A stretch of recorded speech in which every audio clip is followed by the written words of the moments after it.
Alright guys, कैसे हैं आप सब। होप करता हूँ आप काफी ज्यादा बढ़िया होंगे। तो दोस्तों मैं फिर से लेके आ चुका हूँ एक new episode of football transfer window, जहाँ पे मैं बात करने वाला हूँ कि भाई आज कहीं ना कहीं भाई हंसी फ्लिक के दिमाग में क्या चल रहा है इन 5 प्लेयरों को लेकर, जिनको उन्होंने साफ मना कर दिया है कि प्री सीजन में मैं इन्हें लेकर नहीं जाऊंगा। और बार्सिलोना बोर्ड को रिक्वेस्ट कर दी कि या तो आप इनको भेज दो या तो लोन पे भेज दो, वरना अगर आप बैठाओगे तो एफएफपी का इशू होगा, लफड़ा होगा, वगैरह वगैरह वगैरह। और दोस्तों हम बात करने वाले हैं कि फाइनली भाई लियोनल मेसी का सक्सेसर भाई उसको उसका डिजर्विंगली नंबर मिल चुका है भाई। हाँ दोस्तों, उसके बारे में बात करेंगे, वो बार्सिलोना की आइकॉनिक नंबर 10। उसके बाद दोस्तों हम बात करेंगे भाई कहीं ना कहीं कि बार्सिलोना में भी एफएफपी का सिचुएशन क्या है। लिवरपूल कहीं ना कहीं one of the greatest transfer window के दौर पे गुजरने वाली है दोस्तों, तो उसमें भी बात करेंगे। तो बिना किसी देरी के वीडियो को स्टार्ट करना चाहूंगा। स्टार्ट करने से पहले दोस्तों एक छोटी सी रिक्वेस्ट है दोस्तों कि प्लीज चैनल को सब्सक्राइब कर दो, वीडियो को लाइक कर दो, शेयर कर दो ज्यादा ज्यादा, ताकि हमारी रीच बढ़ सके। एक प्यार से कमेंट कर दो, मैं डेफिनेटली रिप्लाई करूंगा। तो बिना किसी देरी के दोस्तों वीडियो को स्टार्ट करते हैं। तो दोस्तों सबसे पहले मैं आप सबको बताना चाहूंगा दोस्तों वो आइकॉनिक नंबर 10। जी हाँ दोस्तों, आइकॉनिक नंबर 10 जो बार्सिलोना का था, जो इससे पहले कहीं ना कहीं अंसु फाती ने पहना था। और सब कहीं ना कहीं एक मिथ बना रहे थे कि दोस्तों नंबर 10 मेसी के जाने के बाद कर्स हो चुका है ऑटोमेटिकली, क्योंकि भाई इससे अंसु फाती, अभी लमीन यमाल का वो ऑफिशियली हो चुका है दोस्तों, बार्सिलोना ने अनाउंस कर दिया है। जी हाँ दोस्तों, लमीन यमाल के कॉन्ट्रैक्ट एक्सटेंशन के साथ कहीं ना कहीं दोस्तों वो उनका नंबर 10 की जर्सी देने का भी जो वो बात थी, कंफर्म हो गई थी, वो भी उनको दे दिया गया है। और दोस्तों कहीं ना कहीं भाई he was a special talent भाई। 17 साल की उम्र में भाई डेब्यू किया उन्होंने, चैंपियंस लीग के सेमीफाइनल में गोल स्कोर करने वाला यंगेस्ट लड़का। कहीं ना कहीं भाई उसने हर तरीके से अपने आप को प्रूव किया, चाहे यूरो हो, नेशंस लीग हो, भाई वो बंदा बोला है उसने परफॉर्म किया है। एल क्लासिको हो, यूसीएल हो, हर जगह उसने परफॉर्म किया, तो डिजर्विंगली सो। अब दोस्तों नंबर 10 और बार्सिलोना की हिस्ट्री तो हम सब जानते हैं दोस्तों की कैसी है भाई। कितने ग्रेट्स प्लेयरों ने कहीं ना कहीं पहना, from the being of Maradona, Rivaldo, उसके बाद फिर आप रोनाल्डीनियो, लियोनल आंड्रेस मेसी जो कि भाई greatest player of all time है भाई, उन्होंने पहना है। उसके बाद आता है ये नंबर कहीं ना कहीं अंसु फाती के बाद, और भाई 4 साल में 4 सर्जरी।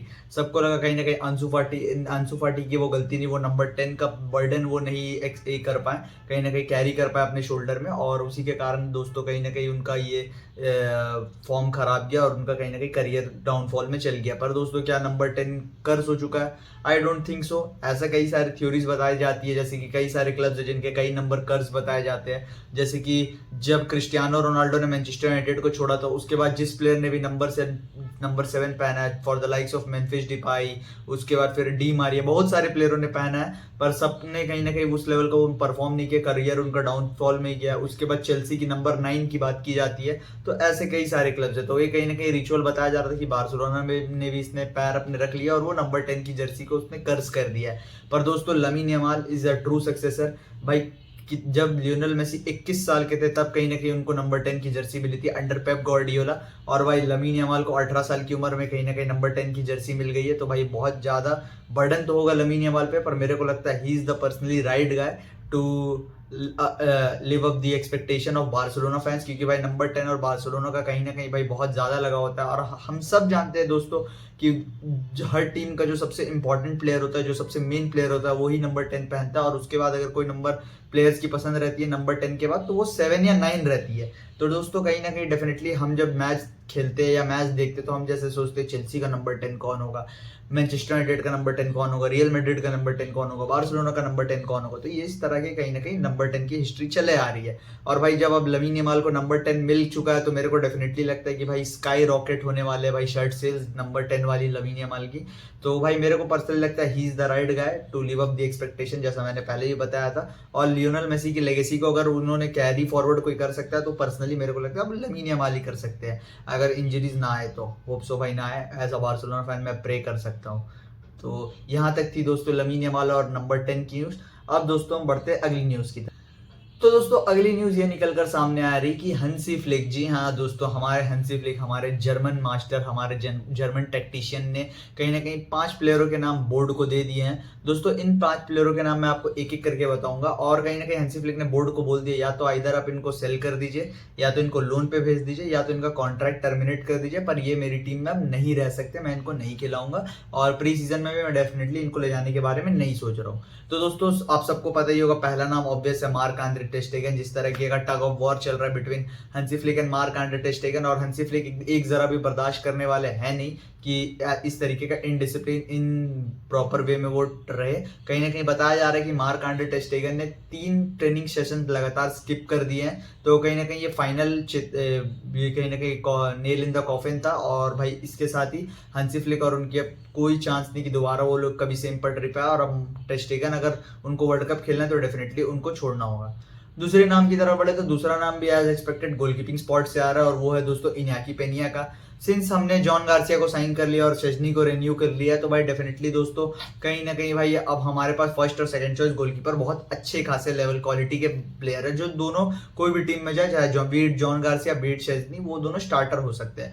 तो दोस्तों अब इन्याकी पेनिया की इतनी सैलरी है हाई, उसी के कारण कोई क्लब उन्हें लेना नहीं चाह रही, even as a second choice keeper की सेकंड चॉइस को भाई हम क्यों इतना पैसा दे।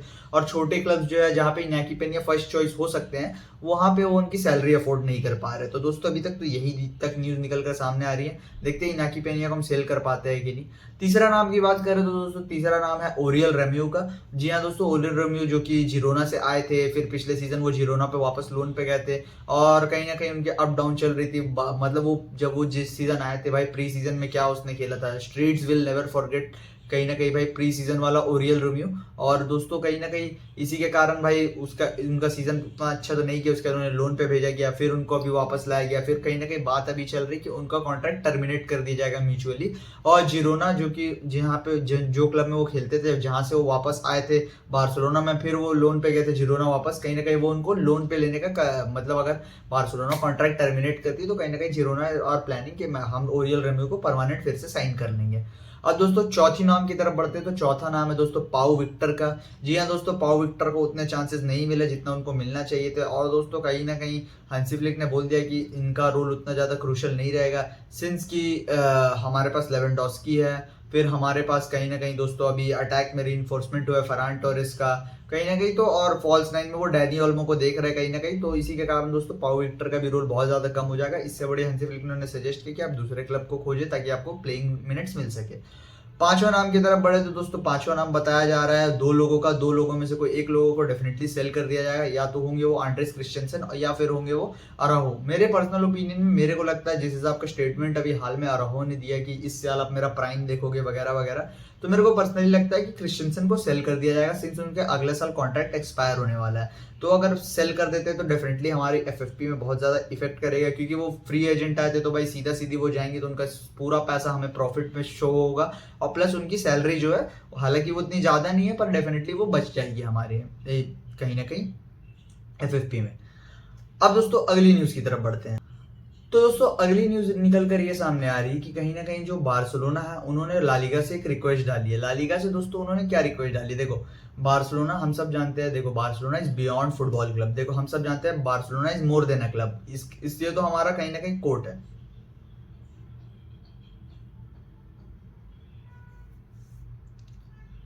तो देखो अब दोस्तों हम बात करते हैं अगली न्यूज की तरफ। तो दोस्तों बार्सिलोना ने कहीं ना कहीं लालिगा से एक छोटी सी रिक्वेस्ट की है, और वो रिक्वेस्ट दोस्तों ये की है कि जैसा हम सब जानते हैं बार्सिलोना फुटबॉल क्लब से ज्यादा बहुत कुछ है, बार्सिलोना बहुत सारे स्पोर्ट्स में एक्टिव है, बीट फीमेल फुटबॉल, बास्केटबॉल और कई सारे स्पोर्ट्स में बार्सिलोना कहीं ना कहीं एक्टिव रहती है। तो दोस्तों बात ये निकल कर सामने आ रही है कि बार्सिलोना ने लालिगा को एक छोटी सी रिक्वेस्ट डाली है कि देखो जो हमारे मेन टीम है, ठीक है, उनकी सैलरी के साथ आप basketball team, football team, Barça athletic, Barça कहीं ना कहीं जुवेनाइल, ला मासिया की सैलरी क्यों जोड़ देते हो। तो आप समझ रहे हो बार्सिलोना के एफएफपी में ना सिर्फ ओनली बार्सिलोना की मेंस टीम और उनका स्टाफ का खर्चा रहता है, बल्कि सारे basketball team, female team, female football team और बारसा एथलेटिक एंड जुवेनाइल के सारे के मतलब कहीं ना कहीं दोस्तों सैलरी लालिगा इंक्लूड करती है। तो बार्सिलोना ने एक छोटा सा रिक्वेस्ट किया कि भाई इसको आप अलग रखें और उसको एक अलग कंसिडरेशन में रखें। तो अगर ये हो जाता है तो डेफिनेटली दोस्तों कहीं ना कहीं बार्सिलोना को एफएफपी में और ज्यादा अच्छा हेल्प मिलेगा और बूस्टअप मिलेगा, और 1:1 के हम और करीब आएंगे, ठीक है। अब दोस्तों बढ़ते हैं कहीं ना कहीं अगली न्यूज की तरफ। अब थोड़ा स्पेन से बाहर निकल के आते हैं इंग्लैंड में। तो दोस्तों अभी रिपोर्ट्स निकल कर ये सामने आ रही है कि बायर्न म्यूनिख ने 70 to 75 मिलियन का एक बिड डाला था लुइस डियाज के लिए, ठीक है। अब लुइस डियाज के लिए बिड डाला था बायर्न म्यूनिख ने, तो दोस्तों डेफिनेटली उससे क्या हुआ कि लिवरपूल है जिन्होंने इस डील को कंप्लीटली रिजेक्ट कर दिया है। रिजेक्ट करने का दोस्तों रीजन बीइंग ये उनका थिंकिंग ये है कि जब फ्लोरियन वर्ट्स को लिवरपूल साइन करने वाली थी उससे पहले बायर्न ने उनके लिए 100 मिलियन का ऑफर डाला था एक लेवरकुसेन को। तो दोस्तों कहीं ना कहीं बायर्न की थिंकिंग ये है कि अगर आप वर्ट्स के लिए 100 मिलियन के लिए जा सकते हो तो हमको भाई दे दो 100 मिलियन और लुइस डियास ले जाओ डेफिनेटली। तो दोस्तों उसी के कारण उन्होंने पहला बिल रिजेक्ट कर दिया। आई डोंट नो कि अब क्या हो सकता है। बार्सिलोना तो इस रेस में मेरे को सबसे पैसे के हिसाब से तो दूर दूर तक नहीं दिख रही है, लेकिन भाई डेको जो पूरा दियास पगलू हो चुका है डेफिनेटली दोस्तों मेरे को एक वे और दिख रहा है, जो जिस तरीके का उन्होंने कोटिन्यो हमें चिपकाया था इंस्टॉलमेंट में कहीं ना कहीं वो चिपका सकते हैं। और भाई देखो जिस हिसाब का दियास पगलू हो चुका है इसके संभावना भी काफी ज्यादा बढ़ चुके हैं। तो क्या लगता है आपको, बताइए मेरे को इसके बारे में कि लुइस दियास इतने अगर एक्सपेंस 100 मिलियन में आने चाहिए या नहीं, आप मेरे को जरूर कमेंट में बताएं। अगर 100 मिलियन भाई 50-40 तक हुआ है तो ठीक है, 100 तो देने ही नहीं चाहिए मेरा पर्सनल ओपिनियन में। अब दोस्तों अगली न्यूज की तरफ बढ़ते हैं लिवरपूल से ही। तो दोस्तों कहीं ना कहीं हम सब ने अभी हाल फिलहाल में सुना था कि यूगो इकिटिके के लिए न्यूकैसल यूनाइटेड जा रही है और उनका सिस्टम ये है कि उनके सब कंफ्यूज हो गए कि दोस्तों उनके पास तो ऑलरेडी भाई वन ऑफ द फ्यूचर का बेस्ट स्ट्राइकर मौजूद है अलेक्जेंडर इजैक, तो फिर वो क्यों जा रहे हैं भाई दोस्तों यूगो इकिटिके के लिए। तो दोस्तों बताया जा रहा है कि वो डबल स्ट्राइकर सिस्टम से खेलने वाले हैं इस सीजन, तो कहीं ना कहीं इसी के लिए वो यूगो इकिटिके को लाना चाह रहे हैं। लेकिन दोस्तों लिवरपूल ने कहीं ना कहीं इस अपॉर्चुनिटी को भांपा है। कहीं ना कहीं वो उन्होंने एक इंक्वायरी डाली है न्यूकासल यूनाइटेड को कि अगर आप इजैक को बेचने में इंटरेस्टेड है तो हम 100 से 120 मिलियन तक की डील नेगोशिएट कर सकते हैं।